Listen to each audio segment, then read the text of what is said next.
월세 사는 주제에 감히 우리 아들 인생을 망치려고? 그날 시어머니는 아무 말 없이 제 머리 위로 국그릇을 들어 올렸습니다. 뜨거운 국물이 정수리부터 턱 밑까지 흘러내렸어요. 제 옷, 제 손, 제 무릎까지 떨어졌습니다. 주변이 조용해졌어요. 숟가락 소리 하나 들리지 않았습니다. 월세 사는 주제에 감히 우리 아들 인생을 망치려고? 그때였습니다. 제 옆에 앉아있던 약혼자는 고개를 숙인 채 밥을 먹고 있었어요. 그 순간 저는 알았습니다.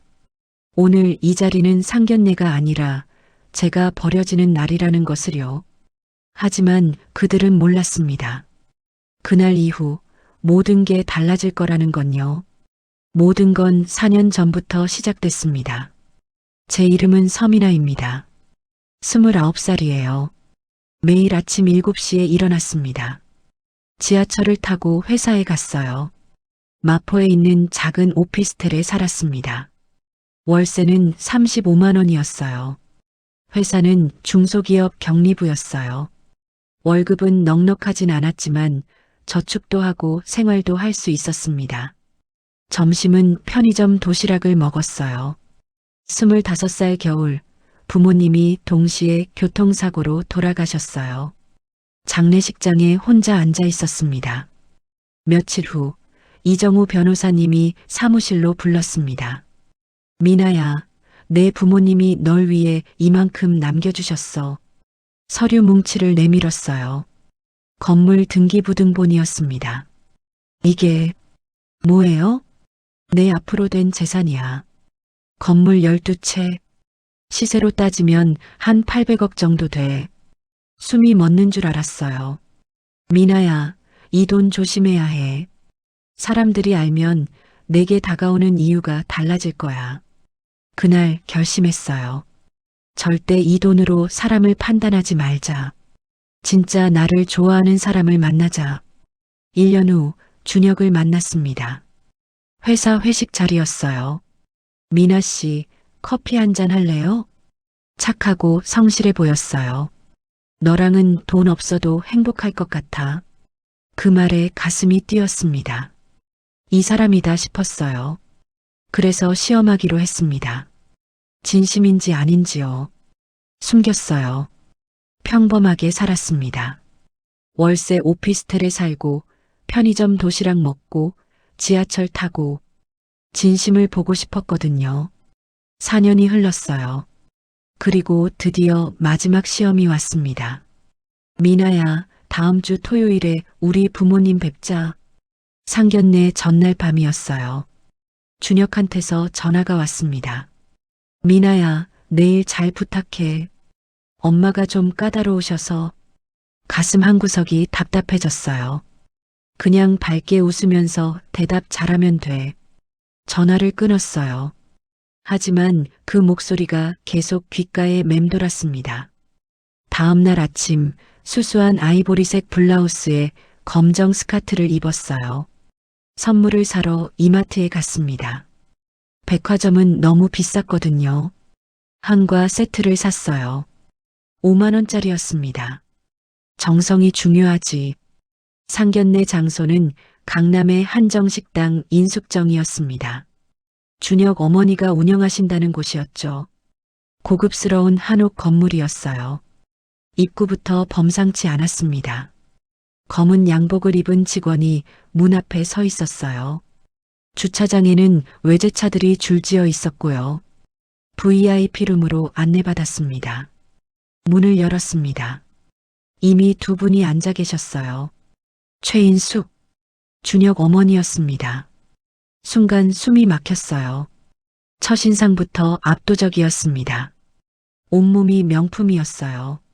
머리는 완벽하게 세팅되어 있었고요. 귀에는 커다란 다이아몬드 귀걸이가 반짝였습니다. 어서 와요. 전 허리를 깊이 숙여 인사했습니다. 안녕하세요, 어머님. 처음 뵙겠습니다.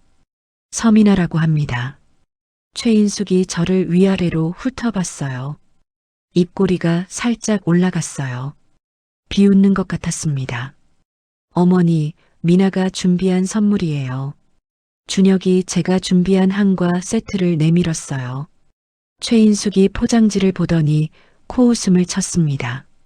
어머, 이마트? 요즘도 이런 데서 선물 사는 사람 있어요? 그리고는 선물 상자를 테이블 끝으로 확 밀어버렸어요. 쿵! 소리가 방 안에 울렸습니다. 얼굴이 화끈거렸어요. 정성껏 준비한 건데. 정성? 돈이 정성이지. 이런 걸로 우리 집안에 들어오려고? 음식이 나오기 시작했어요. 정갈한 한정식이었죠. 그런데 이상했습니다. 다른 분들 앞에는 반찬이 가득 놓였는데요. 제 앞에만 텅 비어 있었어요. 저기, 반찬 좀. 아, 직접 가져와요.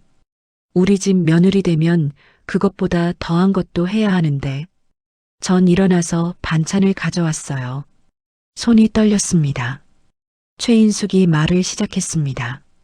그래서 미나 씨, 부모님은 뭐 하세요? 올 것이 왔구나 싶었어요.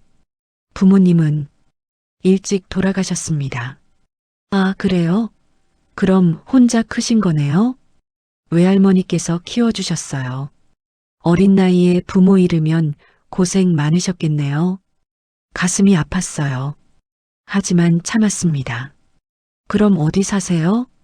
마포 오피스텔입니다. 오피스텔? 전세예요? 숨이 막혔습니다. 월세입니다. 순간 정적이 흘렀어요. 최인숙의 얼굴이 굳어졌습니다. 월세요? 어머, 그 한마디에 모든 게 담겨 있었어요. 경멸, 무시, 거부. 준혁은 어색하게 웃으며 말했어요. 어머니, 미나 괜찮은 애예요. 성실하게 일하고. 닥쳐. 최인숙이 차갑게 말했습니다. 미나 씨, 솔직히 말해서요. 요즘 월세 사는 애들이 결혼을 하겠다고 해요? 가슴이 무너져 내렸어요. 부모도 없고 재산도 없고 뭐 내세울 게 있어요? 근본이 있어야지. 가정교육을 제대로 받아야 사람이 되는 건데요. 우리 준혁이는요.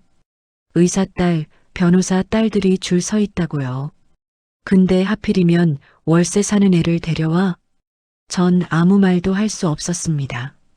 준혁을 봤어요. 제발 뭐라도 말해달라고 눈빛으로 애원했죠. 하지만 준혁은 고개를 숙인 채 밥만 먹고 있었습니다.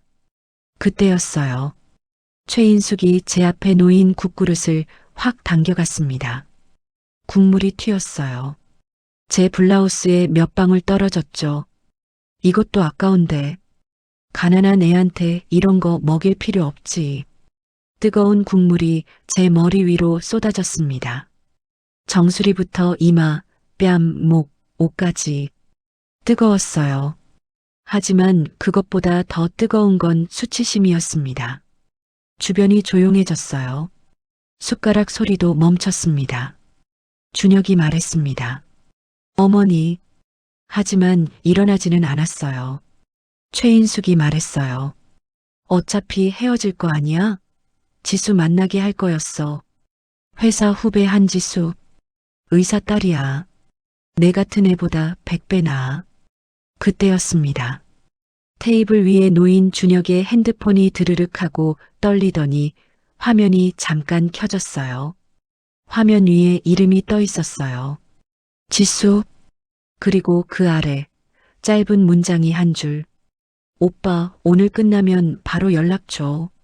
순간 심장이 쿵 내려앉았습니다. 준혁은 너무 빨리 핸드폰을 뒤집어 놓았어요. 전 젓가락을 내려놓았어요. 천천히 자리에서 일어났습니다. 어디 가요? 밥도 안 먹고? 최인숙이 비웃듯 말했어요. 죄송합니다. 더 이상은 못 있겠습니다. 가방을 들었어요. 문을 열고 나갔습니다. 미나야. 준혁이 불렀어요. 하지만 일어나지는 않았습니다. 문을 열고 나갔습니다. 건물 밖으로 나왔어요. 미나야. 준혁이 뛰어나왔습니다. 미안해. 엄마가 좀 심하셨어. 준혁 씨, 왜 날 안 지켜줬어요? 미안해. 4년이에요. 4년을 사귀었는데 왜 한마디도 못 해줬어요? 준혁은 대답하지 못했어요. 시간이 지나면 괜찮아질 거야. 엄마 설득할게. 전 고개를 저었습니다. 됐어요. 전 먼저 갈게요.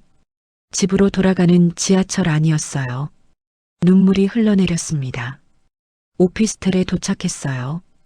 복도에 주저앉았어요. 울음이 터져 나왔습니다. 핸드폰이 울렸어요. 준혁이었습니다. 미나야, 미안해. 정말 미안해. 준혁 씨, 솔직히 말해줘요. 엄마 설득할 수 있어요? 그게, 미나야, 솔직히 말할게. 우리, 좀 쉬는 게 어떨까? 뭐라고요? 너도 봤잖아. 엄마가 저렇게 반대하시는데 헤어지는 게 서로한테 나을 것 같아. 세상이 무너지는 것 같았어요. 전화를 끊었어요. 무릎을 끌어안고 울었습니다. 4년이 한순간에 무너졌어요. 일어나서 집 안으로 들어갔습니다. 국물에 젖은 옷을 벗고 거울을 봤어요. 그때 서랍이 눈에 들어왔습니다. 천천히 열었어요. 안에는 건물 등기부등본이 있었습니다. 한 장을 꺼냈어요. 강남구에 있는 건물이었습니다. 소유자 이름을 봤어요. 서민아, 제 이름이었습니다. 정신없이 서류를 더 꺼냈습니다. 12장, 전부 제 이름이었어요. 그중 한 장을 다시 봤습니다. 강남구, 인숙정이 입점한 건물이었습니다. 이 건물, 제 거였어요. 입가에 차가운 미소가 번졌습니다. 핸드폰을 들었어요. 정우 변호사님, 저예요. 부탁드릴 게 있어요. 강남에 있는 제 건물 있잖아요. 거기 임대차 계약 만료건으로 검토 부탁드려요. 그 건물 임차인이 누군데? 제 예비 시어머니요. 아니, 이제는 아니네요. 그리고 최인숙 재산 상태도 전부 조사해줘요. 아파트, 빚 명품 진짜인지 가짜인지까지. 그리고 준혁이랑 한지수 관계도 조사해주세요. 증거 다 모아주세요. 사흘이 지났어요. 변호사님한테서 보고서가 왔습니다. 펼쳐봤습니다. 강남 아파트 시세는 20억. 하지만 대출이 12억. 실제로 최인숙이 가진 건 8억뿐이었어요. 인숙정 임대료는 석 달째 밀리고 있었습니다. 금액은 4,500만 원. 명품 감정 결과가 있었어요. 5캐럿 다이아 귀걸이는 큐빅. 가격은 15만 원. 샤넬백도 짝퉁. 이태원에서 산 30만 원짜리. 전부 가짜였어요. 시아버지는 주식 투자로 3억을 날렸더군요. 카드빚도 5천만 원. 준혁과 한지수는 석 달 전부터 미래하고 있었어요. 호텔 출입 CCTV 사진이 12장. 최인숙이 적극적으로 주선했더군요. 웃음이 나왔어요. 월세 사는 가난뱅이라. 근본 없다고 했죠. 근데 진짜 가난한 건 누구였을까요?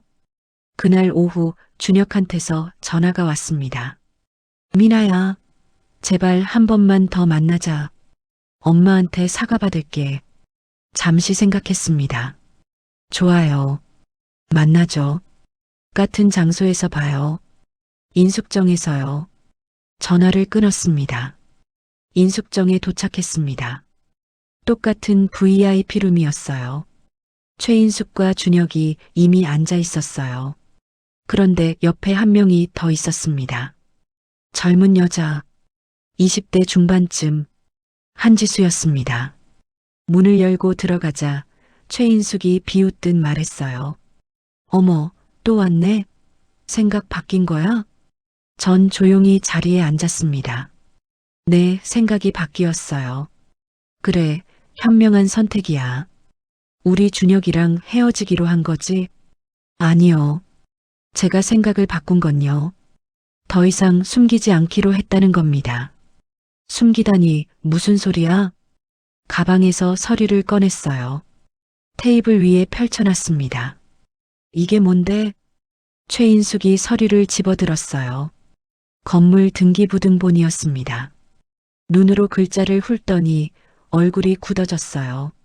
이게 이 건물 등기부등본이에요. 제 이름으로 되어 있죠? 이 건물 제 겁니다. 어머님이 운영하시는 이 인숙정, 제 건물에 새 들어 계신 거예요. 준혁이 벌떡 일어났습니다. 미나야, 이게 무슨 소리야? 들은 그대로예요. 이 건물 주인이 저예요. 하지만 넌 월세 산다고 했죠. 맞아요. 월세 살아요. 월세 사는 것과 건물을 소유한 건 별개예요. 서류를 더 꺼냈어요. 강남, 서초, 마포. 건물이 12채였어요. 전부 제 이름으로 되어 있었습니다. 시가총액 약 800억 원이요. 준혁이 의자에 털썩 앉았습니다. 한지수는 눈이 휘둥그레졌어요. 최인숙의 손이 떨리기 시작했습니다. 그때 문이 열렸습니다.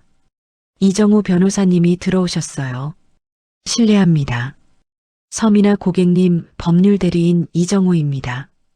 최인숙이 화들짝 놀라며 일어났어요. 최인숙 사장님, 계약 관련해서 말씀드릴 게 있습니다. 이 건물 임대차 계약이 다음 달 만료됩니다. 아직 한 달 남았는데요.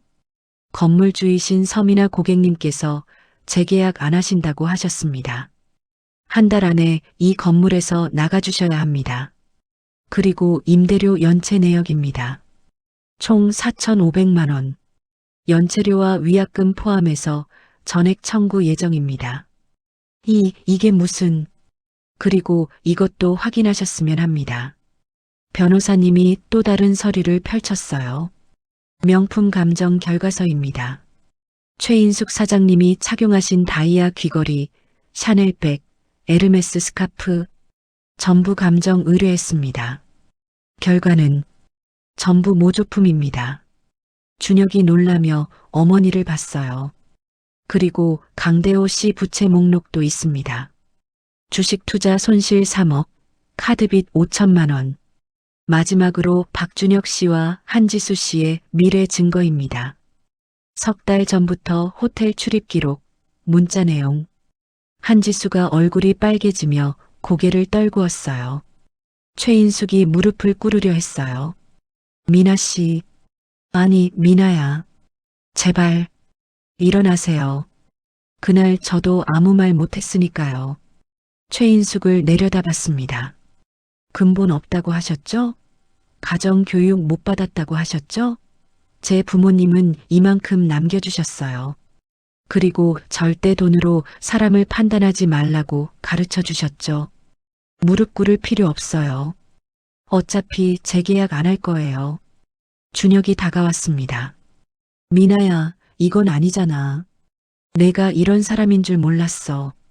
처음부터 말했으면 달랐을까요? 돈을 사랑했을 거잖아요.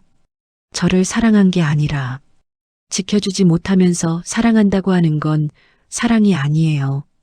그냥 편한 거죠. 가방을 들었어요. 다신 연락하지 마세요. 문을 열고 나갔습니다. 1년이 흘렀어요. 최인숙은 식당을 폐업했습니다. 강남 아파트도 경매로 넘어갔어요. 지방 월세로 이사 갔다고 들었습니다. 준혁은 회사에서 소문이 나서 좌천됐어요. 한지수는 다른 의사와 결혼했다고 하더군요. 저는 부동산 관리 회사를 차렸습니다. 착한 임대인이 되기로 했어요. 돈이 전부가 아니라는 걸 이제는 확실히 알았으니까요. 오늘은 봄날이었어요. 사무실 창밖으로 벚꽃이 흩날리고 있었습니다. 아름다웠어요. 1년 전에는 상상도 못했을 풍경이었습니다. 집에 도착했습니다. 거울 앞에 섰어요.